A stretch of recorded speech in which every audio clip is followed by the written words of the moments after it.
Hello there, welcome back to Fanzone. Now, it is international break, which means this is an hour-long Fanzone. You've got two guests here, Tom Hopkinson from The People and Mark Ogden from The Telegraph. They cover all the games, so whoever you support, you might want to get in touch with them. Mark particularly covers the two Manchester sides, so United and City fans, you might want to speak to him. Let's go through a few of your emails, because our question of the day is about the international break and which are the biggest losers and which are the biggest winners in terms of the clubs. We've got Willem here, who's a Manchester United fan from South Africa. He says, I'm worried it may hinder Manchester United because, he says, we have 13 players on international duty and they'll be travelling long distances. He says, I hope Louis van Gaal will juggle it around so that by the time we play Aston Villa, the players will be fresh and ready to collect maximum points.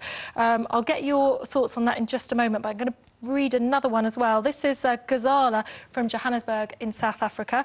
Hi there, what a season this is and what a match day 30 this was. I'm a Manchester United fan, but I'd like to make a comment on Chelsea and how the break will help them, because Tom was saying that he thinks Chelsea are the biggest winners. He says, with recent events of Champions League knockout, Mourinho's been under great pressure, not to mention his players, and this break will prove crucial for Chelsea more than anyone. It will give Mou a chance to breathe, and he will come out even stronger. Of course, he says, this will be bad for my Manchester United, who are still to play Chelsea, but I feel Chelsea deserve it, and from here, it's theirs to lose, he says. So I'm going to ask you what you think about those comments. I love the thought of Jose Mourinho finally breathing. I can't imagine Mourinho's the kind of manager who likes taking breaks, can you? No, he's quite intense. You know, I have the pleasure of going down to his press conferences most Friday down at Chelsea's training ground, and you know, whatever mood he turns up in, it's always a pleasure. You just never know which Mourinho is going to turn up, do you? No, and he was the previous Friday just gone. He was a little bit calmer and a little bit more relaxed. But if you remember the week before, Chelsea had been really up against it, and he just came out and he was on the front foot right from the start. You know, he'd been attacked by Graham Souness, by Jamie Carragher, saying that Chelsea they'd be respected but never loved. And when you get him in a mood like that, he's so combative, and he's a joy to interview. You know, and it gives us great copy for to keep our editors happy. But you know, I think I agree with the sentiment there, that I do think, you know, it does actually give him time to exhale and, you know, put his foot on the ball, if you like, for a footballing analogy, and really focus. And as we said earlier, you know, he's now got a week between each game. There's only the Arsenal game that's in midweek, and he's now got a week to drill into his side the tactics that he wants every weekend. And I just can't see, when he's got that much time to plot for one game, I can't see him losing it. Yeah.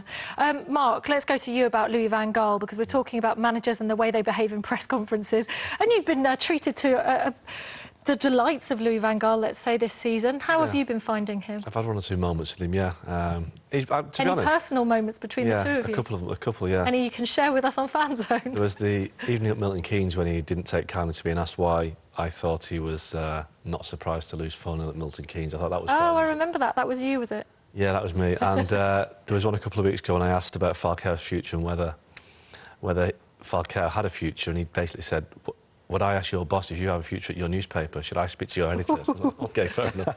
Now, at the end of that press conference, somebody asked a question, and he got up and he started leaving, and then he turned around and said, good question. Was that you? No, he never says good questions to me. Oh. He just has a go at me. But to be honest, we found him quite jovial, because we all expected this kind of dictator figure to arrive at, you know, Sir Alex Ferguson Mark II. But I suppose once you've lived through Sir Alex Ferguson's press conferences, everybody else is a big teddy bear compared to Fergie. So it's been interesting. Some of his responses are quite analytical and cryptic and hard to decipher, but...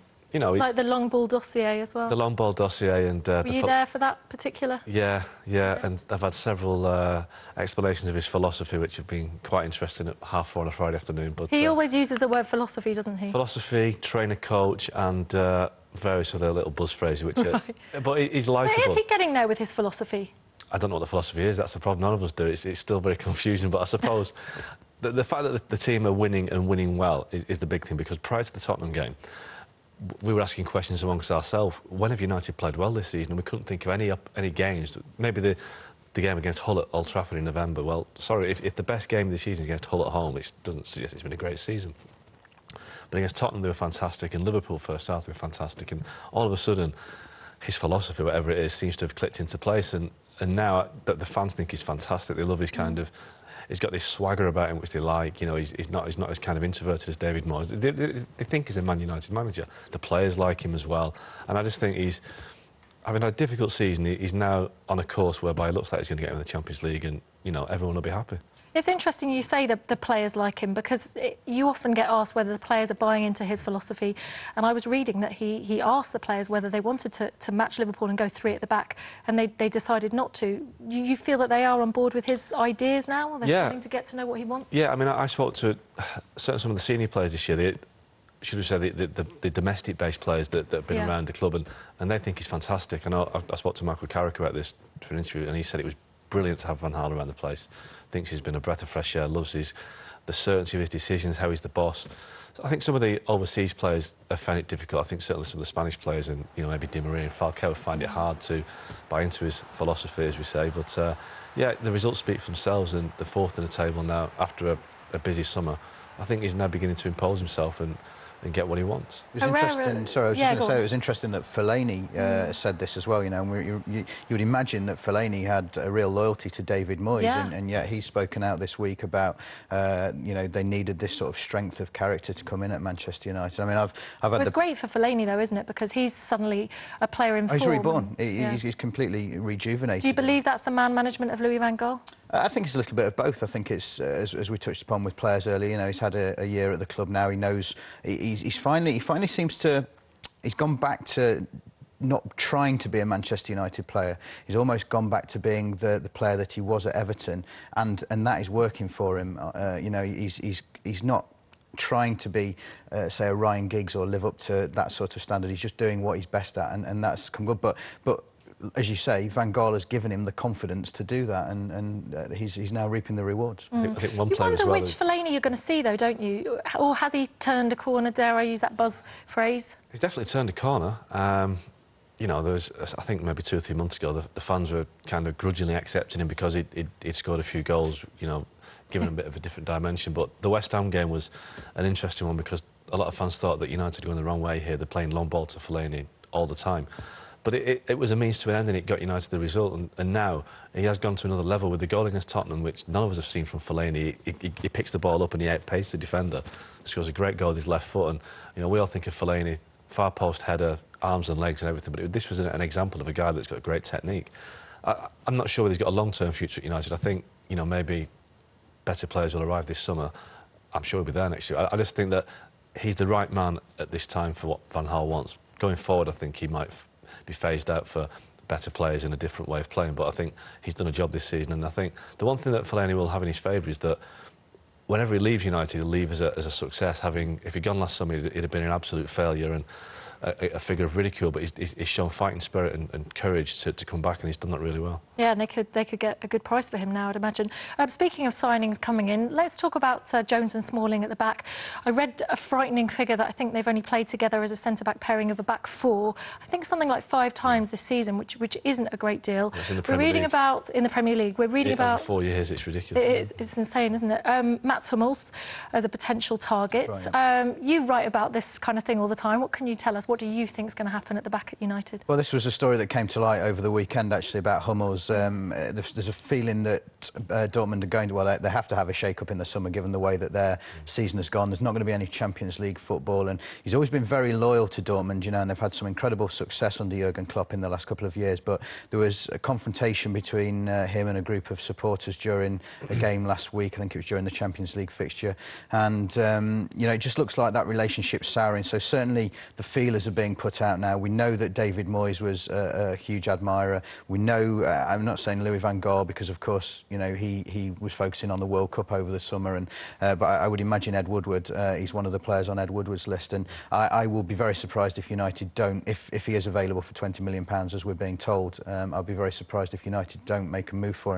him. Interesting to see the links in the papers this morning with Chris Smalling and Arsenal, because, you know, Chris Smalling, for me, he still isn't a Manchester United player, and Mats Hummels is. So I think that would be the likeliest scenario, that you would probably see Chris Smalling ushered out. Even though he had a good game at the weekend, I think see him ushered out and maybe Hummels come in. Yeah, Mark, your thoughts on Smalling? Yeah, potentially Smalling to Arsenal. Yeah, I agree with Tommy. I don't think he's a Man United player. When he's on the ball, he just doesn't look confident enough, albeit he's had 2 great games against Tottenham and Liverpool. I think Johnny Evans is another player that could go this summer. Hummels is, yeah, Van Gaal tried for Hummels last summer. He was very keen to get Hummels in, but United found that Dortmund are a club that just don't want to do business, and they are quite determined. If they don't want to do business, they won't do business. There's also Rafael Varane at Real Madrid, who's another one that they're quite keen on, and Aymeric Laporte at Bilbao, the French centre-half, who again highly rated. So they're looking in that area, and I'd imagine there'll be at least two defenders coming in this summer. I think if Varane becomes available, I think there's a certain manager who used to look after him in Spain who would be at the top of the queue. So I think Chelsea would blow Manchester United out of the water. I know Mourinho thinks that Varane is the greatest young defensive talent in Europe. So I think United would have to pay well over the odds to get him. Yeah. OK, some interesting thoughts, but hold it there for just a moment. We are going to take a very quick break again. Please do get in touch with me on email. I'll be reading out those emails after the break, on the international break, and what it means for your club. Do get in touch with us, and we'll see you in just a few minutes, so don't go anywhere.